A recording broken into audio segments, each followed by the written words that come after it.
I was standing in the hospital courtyard for my senior medical fellowship graduation in my cap and gown when my mother pulled me aside. Her smile was the kind she wore when she wanted something to look easy. That was not.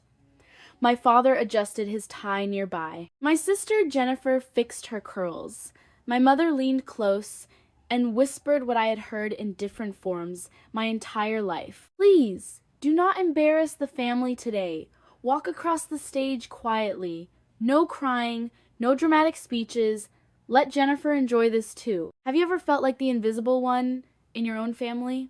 Drop a comment and let me know where you are listening from and what time it is for you right now. I would love to know who is part of our community. I watched my mother's back as she led the way into the great hall. The air inside was heavy with the scent of lilies and the expensive perfume she only wore for high-status events. I could see Jennifer smoothing the silk of her dress, her eyes already scanning the room for the photographers. We reached the front sections where the velvet ropes marked the VIP seating. My mother stopped and turned her eyes, landing on me with the clinical detachment she usually reserved for a stain on the rug. "Grace, honey," she said, her voice a low, practiced hum. "The front is quite cramped. Jennifer needs to be next to Trevor to represent the family foundation. There is plenty of room in the mezzanine. It is better if you head back there now." I did not argue. I did not point out the row clearly marked for the honors candidates' families. My mother had already walked past it. She did not want the daughter who worked overnight shifts in the frame of her perfect daughter's social media story. Jennifer leaned into Trevor, her laughter bright and empty. Trevor looked at me, a flicker of something, maybe pity in his eyes, but he said nothing. I turned away. I walked up the stairs to the furthest row of the auditorium. I sat down among strangers. The wooden seat was hard against my back, but I felt a strange sense of clarity. From here, I could see the entire theater. I could see my family sitting in the glow of the stage lights, performing their roles as the pillars of the community. I opened my phone. The blue light from the screen reflected in the lenses of my glasses. I did not look at the program. I did not look at the other graduates. I logged into my encrypted banking portal. My compassion had been a luxury they had overdrafted for years. They treated my success like a utility, something they could turn on whenever Jennifer needed to sound intelligent or my father needed a tax break. I navigated to the Medical Practice Trust. It was an account my father, Michael, had helped set up when I first started my residency. He was a co-signer, thinking it gave him a permanent window into my finances. I watched the cursor blink. This was not a tantrum, it was a business decision.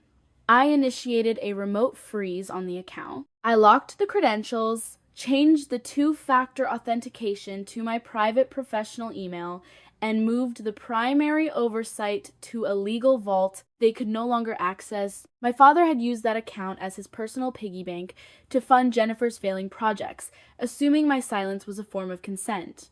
It was not. It was a collection period, and that period had ended. I hit confirm. The screen flashed. Account secured. I looked down at the stage. The ceremony had not even begun, but the ledger was already starting to balance. I leaned back and waited for the dean to speak. My breathing was steady, clinical. I had spent years being the spare. Today, I was going to be the verdict. Sitting in the silence of the back row, the air around me felt just like the air in the hospital parking garage at 3 a.m, cold, thin, and heavy with the weight of things left unsaid. For 7 long years, 4 in medical school and 3 in residency, I had been a ghost in a white coat. And now, finishing my senior fellowship, the debt of that invisibility was finally due. While other students were enjoying spring breaks, I was living in my car academy. Because Michael was a co-signer on my account, he diverted my residency stipends into his family investments, leaving me without enough for electricity. I didn't live in my car because I was broke. I lived there because he had legally shackled my income. I remembered the exact night the foundation of my trust finally crumbled. It was during my 2nd year of residency. I had received a scholarship check for $12,350. intended to cover my advanced clinical research. I had left the paperwork on the kitchen counter at my parents' house, thinking naively that they would be proud. Instead, I returned to find my mother, Amanda, showing Jennifer a new high-end camera and a rack of designer silk dresses. We had to use the research fund, Grace, my mother had said, her voice dripping with that casual, terrifying entitlement. Jennifer's brand is at a critical juncture. She needs a destination photo shoot in Tulum to secure the pharma sponsorship. You are the strong one. You are already a doctor. You can just pick up a few extra night shifts to make it up. At the time, I did not cry. I did not ask why. I just went back to my car and drove to the hospital. I realized then that my relationship with them was not a family bond. It was a subscription. And I was the one footing the entire bill. I had been the silent investor in their version of success. While they treated my life as a line item, they could delete whenever it became inconvenient. I used to think my silence was a sign of my weakness. I felt like I was dragging the invisible chain of the survivor, a heavy, silent weight that kept me tethered to their demands. I kept wondering, what did I ever do wrong? Why was my sweat and blood only valuable when it could be converted into Jennifer's vibrancy? But as I sat in the mezzanine today watching them from the shadows, I realized that my silence was not a chain at all. It was a vault. It was the only place where I could keep my true power safe from their greed. Every insult I swallowed and every night shift I worked was a deposit into a future they had no access to. I was not behind. I was becoming. They thought they had me tucked away in the back row like a spare part. They did not realize that you cannot control what you do not understand. And they had never tried to understand me. They only tried to use me. But the line of credit for my forgiveness had officially been cut. I was no longer their silent lender. I was their debt collector.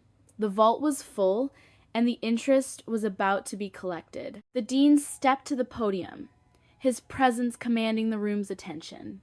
He looked out over the sea of white coats and black gowns, before his eyes settled on the very back of the hall. This year, he began our selection for the prestigious Innovation Prize was unanimous. Her research has secured our institution a landmark $500,000 private endowment, a fund that is, by legal mandate, solely under her clinical oversight. I stood up. I did not look back at the strangers I was sitting with. I just walked. The sound of my heels on the marble floor seemed to echo with the rhythm of 7 years of unpaid overtime. As I reached the main aisle, I saw my mother, Amanda. Her hand rose slowly to her mouth. The performance smile she had perfected over decades was frozen, cracked in the middle like a piece of cheap porcelain. Michael, my father, was staring at his program. I could see his knuckles turning white as he gripped the paper. He had found my name on the very first page, not as just a graduate, but as the sole administrator of the $500,000 endowment, the very capital he had planned to siphon into Jennifer's brand. My retaliation was not loud. It was factual. I stood at the podium and looked at the balance sheet of our relationship. Amanda was a liability. Jennifer was a bad debt. And Michael was about to discover what happens when you try to audit the wrong person. I climbed the steps to the stage. I felt the heat of the spotlights on my face. I looked down at them from the podium. Jennifer was leaning into Trevor, her face a mask of pure, unadulterated fury. Trevor was not looking at her, though. He was looking at me, his brow furrowed, as if he were seeing a real person for the very first time. I adjusted the microphone.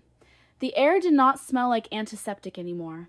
It smelled like victory. I spoke about the rooms where no one ever claps. I spoke about the dignity found in the dark. I stared directly at Amanda as I delivered the line Professor Mercer had given me. You are not behind. You are becoming. The applause that followed was long and genuine. It was a sound I had never heard in my own home. But here, it was deafening. My family remained seated, a small, dark island in a room full of people standing in my honor. They were not shocked by what they had done. They were shocked that I had stopped playing along. But I was not just playing anymore. I was leading. I felt the weight of the silver-rimmed teacup in my hand, its porcelain surface cool and smooth, a sharp contrast to the humid heat radiating from the crowded reception hall. Trevor stepped toward me, his tailored suit fitting him with the precision of a corporate takeover. He held an iPad, the screen glowing with a series of complex molecular structures that looked hauntingly familiar. "Grace, I have to tell you," Trevor said, his voice dropping into a register of genuine professional respect. "I was skeptical when Jennifer claimed you were merely the technical ghostwriter for her project. But looking at this breakthrough in epidermal nutrient regeneration, it's extraordinary. She led me to believe the vision was hers, and you were just the labor." I set my cup down with a deliberate, silent click. I looked at the screen. I did not need to scroll. I recognized the outliers in the control group. I recognized the specific methodology for the 3-stage hydration trial. It was not Jennifer's data. It was my clinical research, the very work that had just earned me the university's highest honor. She had bypassed my institutional login and stripped my intellectual property from the university's secure research portal, dressing up my clinical findings as a marketing pitch for a $500,000 pharmaceutical deal. My reaction was not a breakdown. It was an audit. Jennifer was standing a few feet away, sipping champagne and laughing as she leaned into my mother. She did not look like a researcher. She looked like a thief wearing a designer coat. I walked over to them, my movements measured and clinical. "Trevor just showed me your new clinical blueprint, Jennifer," I said, my voice steady enough to cut through the ambient chatter. "I did not realize you had a background in molecular biochemistry." Jennifer's smile did not reach her eyes, which were now darting toward Amanda. My mother stepped into the space between us, her hand resting on my arm with a grip that was meant to be a warning. "Grace, do not start with your emotional dramatics today," Amanda whispered, her voice like a cold compress. "We all know how hard you work, but you are already a doctor. You have the title. Jennifer needs this brand deal to secure her future. Leaving her with nothing while you have everything would be selfish. It is only fair that you share the resources our family provided." I looked at my mother and saw the normalization of cruelty trap in its purest form. They had convinced themselves that my endurance was an infinite resource they were entitled to harvest. Because I was the strong one, my work was not my own. It was a communal asset for Jennifer's vanity. They had spent years turning my professional identity into a family utility, and they truly believed I owed it to them. "You think my sweat and my data are for rent, Mom?" I asked, pulling my arm away. "You think because I can survive your neglect, you are allowed to steal my livelihood?" "It is for the family, Grace," Michael said, appearing behind Amanda, his voice a low rumble of financial calculation. "Trevor's family foundation is prepared to invest $1,500,000 into the foundation Jennifer is launching. This is bigger than your little jealousy." I did not answer them. I just looked at the digital display Trevor was still holding. I had been the silent investor in their version of family for too long. Now I realized it was time to close the account. The theft was not just personal anymore. It was professional. And in the medical world, a stolen blueprint is a terminal diagnosis for a career. Dr. Mercer found me near the exit of the reception hall. Her face was usually a map of academic curiosity, but today it was etched with a grim, professional urgency that made my blood turn cold. "Grace, we need to speak in my office." Now, she said, we walked through the quiet, carpeted hallways of the administration building, leaving the sounds of clinking champagne glasses and my mother's forced laughter behind. Inside her office, the smell of old paper and coffee felt like a sanctuary, until she slid a heavy manila folder across her mahogany desk. "I ran the final audit on the state fellowship requirements," she said, her voice dropping to a whisper. "But the system flagged a series of external insurance claims linked to your National Provider Identifier number. Grace, these are for a private clinic I know you do not work for." I opened the folder. My hands were steady, but my mind was already racing through the implications. I saw my National Provider Identifier number, the unique digital fingerprint of my medical career, stamped at the top of dozens of claim forms. Underneath them were medical signatures that looked exactly like mine, but they were for treatments I had never authorized and for patients I had never seen. The total amount reached over $500,000. As I scrolled through the dates, the pattern emerged with a lethal precision. Every major claim coincided with one of Jennifer's luxury brand setbacks, or a drop in her social media engagement. My father, Michael, had used his access to my tax and professional records to forge my digital signature. He had not just ignored my career, he had weaponized it to pay for Jennifer's hollow empire. Anger was not loud this time. It was clinical. I looked at the signatures. They were nearly perfect copies, but the timestamp on the digital certificates traced back to Michael's home office internet protocol address.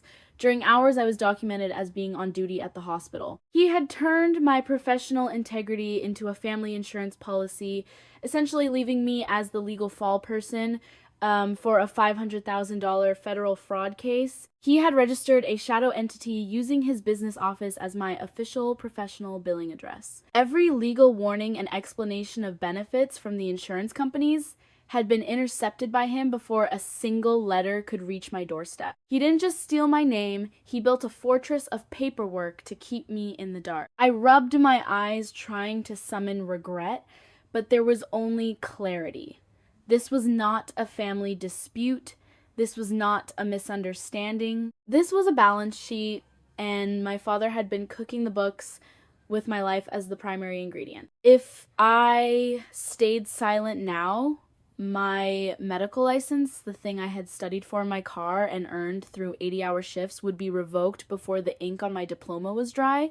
"What do you want to do, Grace?" Dr. Mercer asked. I closed the folder with a sharp, decisive snap. I did not cry. I did not ask why he would do this. I knew the why. He believed my resilience made me unbreakable, so he used me as a shield for his favorite daughter's failures. I looked at Dr. Mercer. I want a certified copy of this audit. I want the digital trail of the internet protocol addresses, and I want them in a format suitable for a formal criminal report. This was not revenge. It was accounting. My family had treated my compassion as a luxury they could overdraft until the account was empty. Now, the bank was closing and the debt was coming due. The honors gala was a symphony of crystal chandeliers and low-voiced power plays. The air was thick with the scent of lilies and the metallic tang of an ending. My mother, Amanda, was in her element, her socialite mask fastened tightly, as she steered Trevor's mother, Eleanor, toward me. Jennifer trailed behind them, her influencer smile fixed in a way that reminded me of a predator mimicking its prey. "Grace, darling," Amanda chirped, her eyes signaling a command to perform. Eleanor was just saying how impressed she is with our family's collective dedication to medical progress. "I was just explaining how Jennifer practically lived in the lab with you, assisting with the technical data for the new skincare line." I did not smile. I did not offer a polite correction to keep the peace. I looked at the glass of water in my hand and felt a strange, cold stillness settle over me. Anger was not loud this time. It was clinical. This was not a breakdown. It was a balance sheet. I reached into my clutch and pulled out the folded summary of the medical audit Dr. Mercer had provided. "That is interesting, Jennifer," I said, my voice cutting through the ambient noise of the room with the precision of a scalpel. "Because this audit shows that while I was in the lab, our father was busy using my National Provider Identifier number to forge my medical signature on dozens of fraudulent insurance claims." I handed the document to Eleanor. My mother's hand rose to her throat, her performance smile finally shattering into 1,000 jagged pieces. I turned to Trevor, who was standing beside Jennifer, looking like a man who had just realized he was standing on a trapdoor. "And that data your foundation was going to invest $1,500,000 in? It was stolen clinical research, stripped from my private server to dress up a fraud. The total misappropriation was over $500,000. Michael, my father, had moved to the edge of our group, his face the color of wet ash as he realized I was no longer his silent investor. Trevor took the paper from his mother. He read it in silence, his jaw tightening until the muscle ticked. He looked at Jennifer, who was already starting to weep, not from guilt, but from the realization that her spotlight was dying. He did not yell. He simply took her hand, removed the deep blue sapphire engagement ring, and placed it on the table next to a half-empty champagne flute. "I need time away," Trevor said, his voice as cold as mine. "I can no longer trust who you are when nobody important is watching." My mother hissed at me, her eyes burning with a desperate, status-obsessed rage. "You have ruined us, Grace! You have destroyed your sister's life over your own selfishness!" I looked at her, and for the first time in 28 years, I felt absolutely nothing. No guilt, no obligation, no pain. "I did not ruin anything, Amanda," I said. "I just stopped paying the subscription to your lies. The bank is closed." I glanced toward the entrance, where 2 plainclothes detectives stood, waiting near the marble pillars. I had submitted the forensic audit to the district attorney's office an hour before the gala began. My father's performance was finally over. I turned and walked away, leaving them standing in the wreckage of their own image. Sunlight streams through the floor-to-ceiling windows of my new apartment, a quiet sanctuary in the heart of the city, funded entirely by my state fellowship. For the first time in my life, the air does not smell like my mother's expensive perfume, or the antiseptic of a cold hospital hallway. It smells like a fresh start. On my desk, eyes framed to us, is my medical degree, a piece of paper that cost me 7 years of 80-hour shifts and 1,000 nights studying by a flashlight in the front seat of my car. Next to it is a simple, hand-drawn card from a patient whose life I helped save during my residency.